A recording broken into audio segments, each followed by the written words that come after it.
Hello, my name's Andy. Welcome to episode 79 of Keeping Water. As you may have seen last week, I didn't really get a lot done around the pond, so I was kind of keen before my annual leave ended this week to get some of those jobs that I've been putting off. The most significant job of which was cutting the plants back. So, as I was very fortunate and the temperature in the pond raised to a balmy 3.5 degrees, I thought I'd just get it over and done with. So on with the waders and into the pond I got. Now, I've got to admit, I don't really know what I'm doing with plants. I've got some advice over the years off people, but I don't really know what I'm doing, as I said. I don't even know what all of the plants are called. I know what the irises are, but some of the other plants that are quite thin and quite grassy, I'm not sure what they're called. I like them though, but I don't know what they're called. So I started with the irises, as you can see, and my plan is really to cut them all back to just about water depth. Now, I dropped the water level before I got in the pond, so I may have cut them a little bit under water depth, but that should be fine.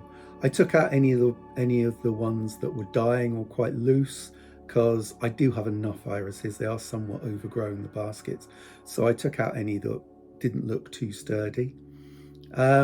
And then basically cut back to water depth, as I said, all the way round. Then I moved on to some of the other plants, and normally what I do is I just take away any obviously dying or loose ones and cut them back a bit.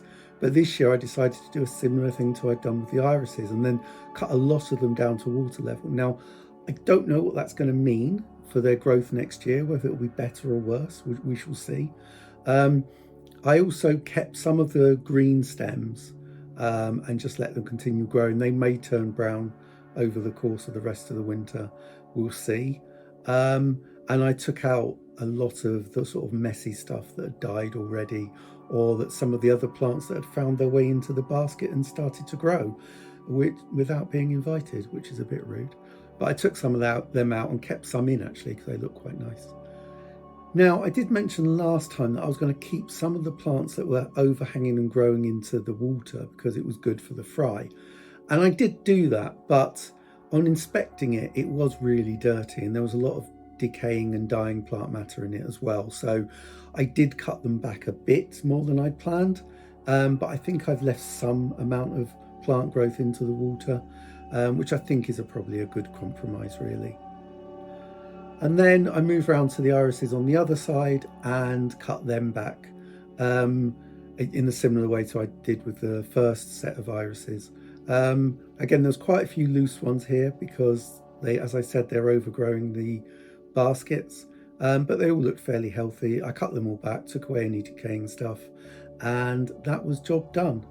Now, you may have seen from this that it's quite a short clip, and that's because I didn't understand how iPhone time lapses work, in that they basically give you a clip between 20 and 40 seconds regardless of how long you're filming for. And all of this work in the pond took me about 50 minutes, I think, maybe a bit more, but I ended up with a 30-second clip, which did speed it up more than I wanted. In previous years I filmed it normally and then sped it up, but that's a lot more work than doing a time lapse, and I don't know how interesting it is for everyone. If you would like to see more closely how I cut the plants back, not that I'm anyone to copy, I don't think, I might do that next year, and I might do more of a close-up of what I'm actually doing in the pond.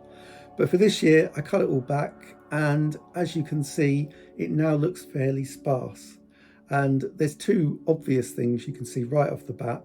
The pond looks a lot bigger, and it looks a bit uglier as well. So mainly because there's more liner showing. So what I've done in the past is I've put some gravel liner down one side, which doesn't look great but looks better. I may do that all the way around, especially if I'm cutting all of the marginal plants back down to water level in winter, which I may do. Now, the other problem with having far less marginal plants is that they form part of the barrier which stops herons getting in, or at least think stops herons getting in. And there's not a huge amount I can do about it. The net fence is still there, obviously, but it's less of an effective barrier, I think, without the plants growing on the other side of it. I do have a plan for improving that fence, but obviously all things cost money. That will make it a lot more effective as a barrier, regardless of what the marginal plants are doing. I really hope to get that done this year, but we'll have to wait and see. In the meantime, I basically use a CCTV to keep an eye on things. And I've also now got a trail cam as well, as you may have seen if you follow me on Instagram. And especially through the night, through dusk, through the night, and then into the early morning, I leave that on facing the pond. Now, so far, all I've really caught are my cats as they get let out or when they're exploring around the garden at night, which is a good thing. It shows as so far the herons aren't visiting. Now, I'm not 100% sure the herons could get in, but at least if I've got evidence, I'll see where they're trying to get in, and if they do get in, what the weak spots are really. So although it may not, it's always a bit me looking after the event really, but at least I'll be able to see what they get up to and where I need to improve the fencing. Now, the other job I had to get done was to refill the earth around the Tempest outlet. And I thought I'd have to get in the pond, but on closer inspection, I thought, I could probably do most of that without bothering getting in the pond. So I did. Now, the time lapse is particularly awful on this. I thought this was going to take me about 20 minutes or so, but it was a couple of minutes. So it's a very quick time, that's a few seconds. And there's all the earth back in. Now, I didn't really want to push it in too closely, and that's because that rock that I removed to put the pipework in isn't cemented back in place. So I didn't want to run the risk of either pushing the rock into the pond or pushing earth into the pond. So it's only lightly in there. Now, I am planning to cement that rock back into place, but that will be when the water is a little bit warmer, at least over 5 degrees. And then I'll get in and do that, and then I'll put the earth back in properly. But for now, I think it looks a bit better. It's a little obvious. Sorry, it's a little less obvious where that pipe is. And I think for now that will do. Now, if you've been following the channel for a while, you'll know that last summer I bought some crucian carp and I put them in the pond, and they didn't do too well. Well, 3 of the 4 didn't do too well. One of them seemed oblivious to all the problems and was quite confident. The other 3 were really lacking in confidence, mainly because the common carp was quite the bully. And so those 3 spent most of their time down by some pipework and rarely ever came out from food after a while. Initially they fed okay, but after a while they stopped coming out for food. So I was a bit worried that this wasn't good for their long-term health. So I knew somebody who had lost some fish to a heron, but had a nice pond that would be perfect for crucian carp. So I moved them on to him. I also moved on to the tench, which is another story that I'll maybe talk about again later, but I've spoken about it quite a lot already. Anyway, so those crucian carp were moved on, but on the day of netting them and bagging them up, I could only find 3 of them. The 4th I couldn't catch, and I netted around a lot, so much so that I accidentally caught one of the carp, I caught the larger tench, I caught a few rudd, lots of fish I wasn't trying to catch, but I couldn't catch that final crucian. So I gave up on the day. Now, over the following weeks, I had the GoPro, when it was still working, in the pond looking for the crucian, couldn't find it.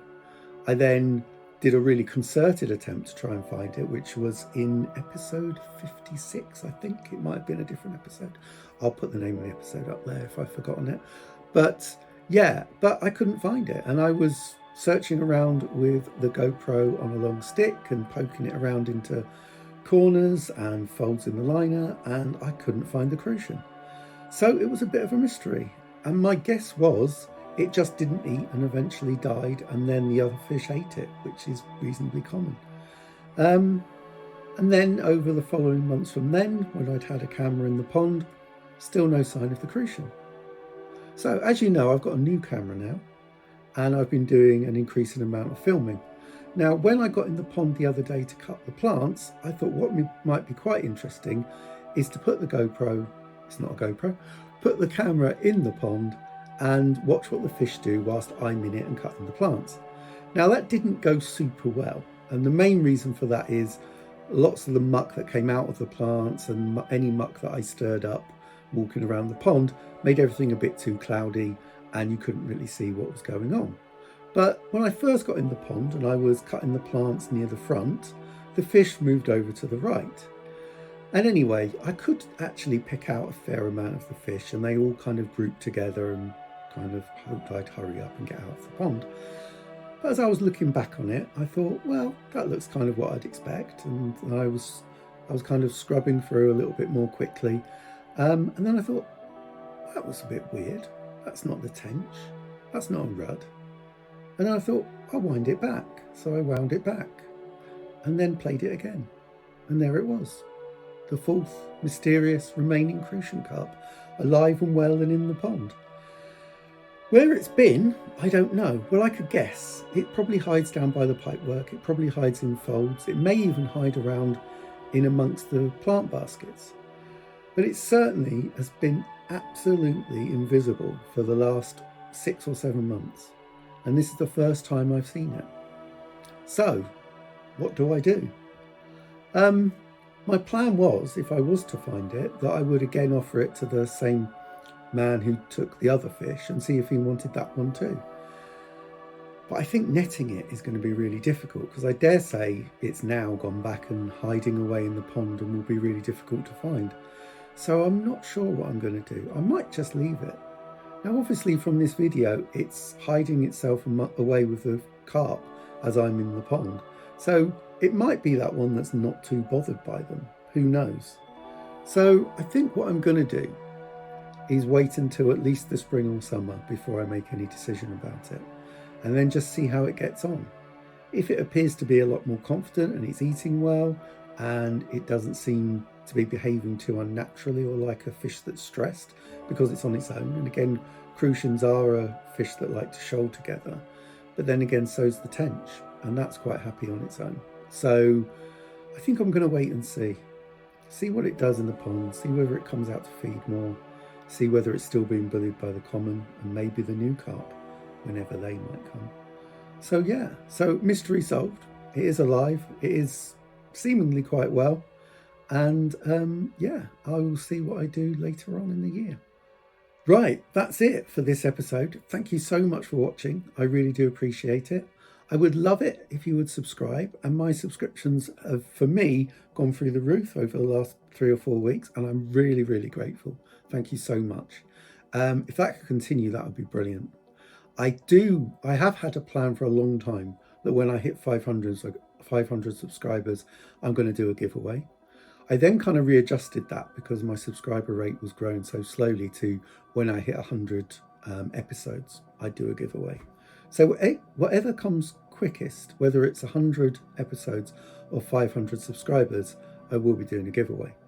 But I'll let you know what that is, obviously nearer the time when I'm approaching either target. But once again, thank you so much.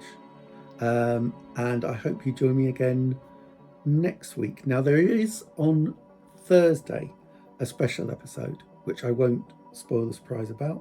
I'll leave that. It's not really about ponds, actually. But I really hope if you do watch my channel that you'll also watch that video. And that'll be out Friday morning, I think. Sorry, Thursday morning. And my next proper episode will be a week today, when I really, really, really hope the carp have arrived and I'll be able to show you the new fish. Right, thanks again for watching, and I'll see you next time.